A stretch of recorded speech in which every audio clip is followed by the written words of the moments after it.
Hey, good morning, good morning.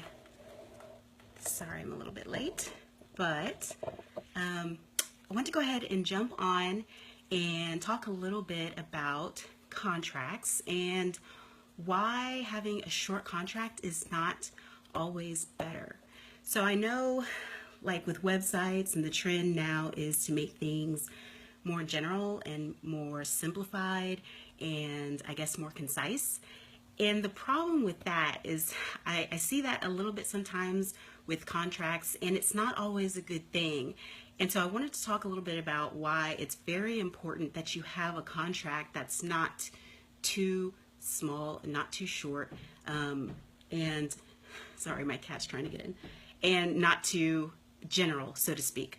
So it's three reasons really why your contract really should not be small and or short. And if your contract is short, that's the first sign that it's going to be not a very good contract. So the first reason is because the contracts that are too short are generally too general. And the reason why that's a bad thing is that you want your contract to tell the narrative of the relationship between you and your customers, you and your suppliers, or you and your employees. And so for a narrative to be a good narrative and to tell a good story, you need for it to be more robust. I use that word a lot for contracts, but it's true. It needs to be more robust. And so, like for instance, when you see a movie, what a lot of people say, especially if they've written a book about it, what they say is, oh yeah, the movie was great, but the book is better. And the reason why the book is usually better is because it takes the time that it needs to fully develop, the characters, fully develop the scene, and to really give the viewers a good picture and understanding of kind of what's going on. And so the same thing applies to your contracts. The contract is the narrative by which you govern, I guess, your interactions between you and the other party. It gives you the roadmap for how to go about, your dealings and your business deal. And so the more robust and the more filled out it is and the more details that are in there, it gives you a better idea of kind of how to go about doing that. So the first point, like I said, is it doesn't give you a really good narrative. So the other point, the reason why it's not good to have really short contracts is because it doesn't give you a good roadmap for how to operate when things go wrong. One of the things that I learned when I was in law school was to really, the problem with being a lawyer is that my mind automatically goes to the worst case scenario.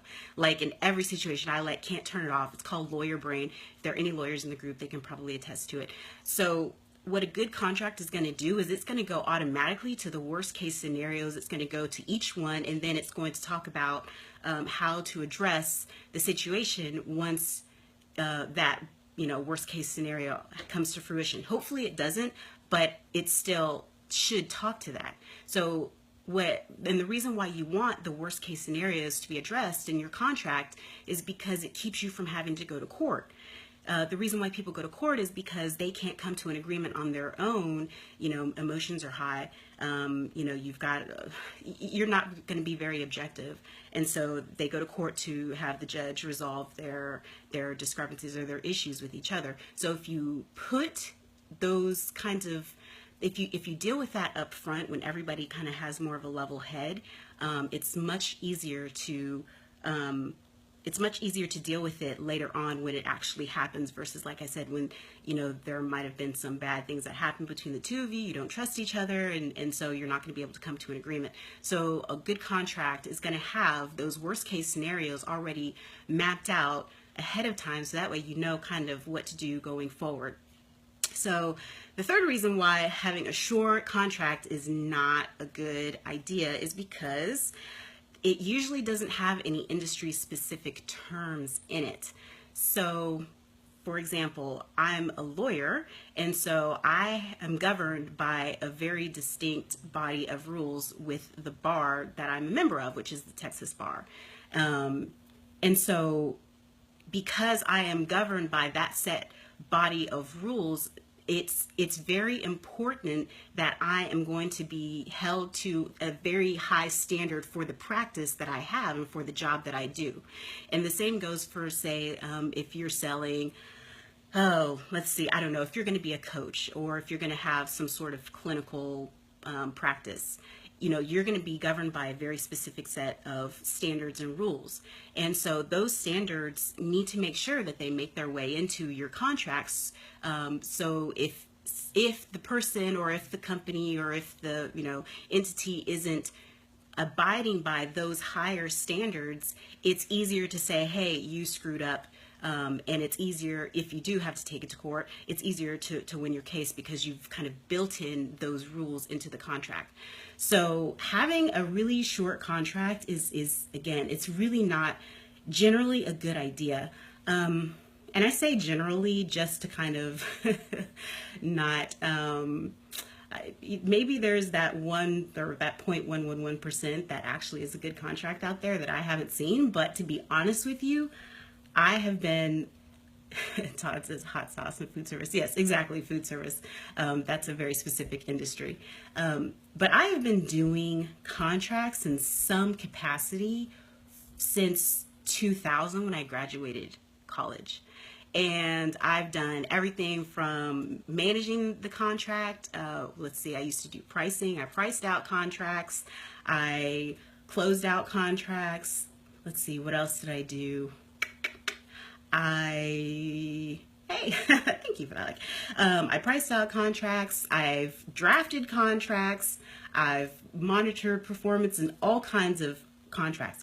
And the reason why I say that, and I've done this for basically 17 years, I personally have never seen a contract that's short and that's good. And in my experience, the shorter the contract is, hey Mercedes, the shorter the contract is, the more problems.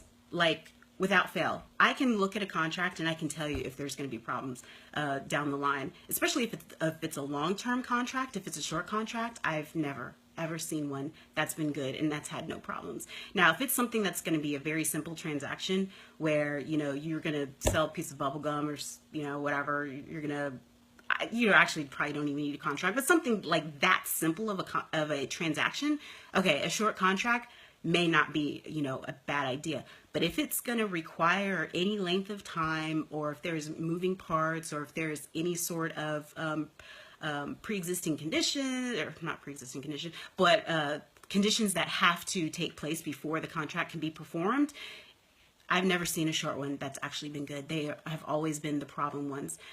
Generally, the longer the contract, the better it is, because again, remember, it explains the narrative for the relationship between the parties.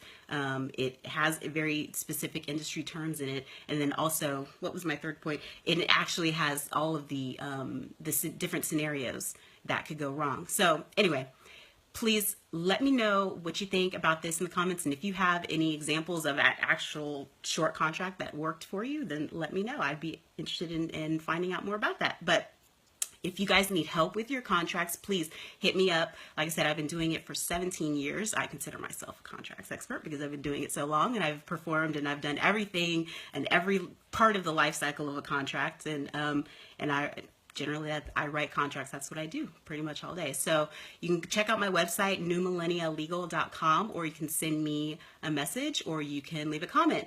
All right. Thanks, guys, for watching. Bye.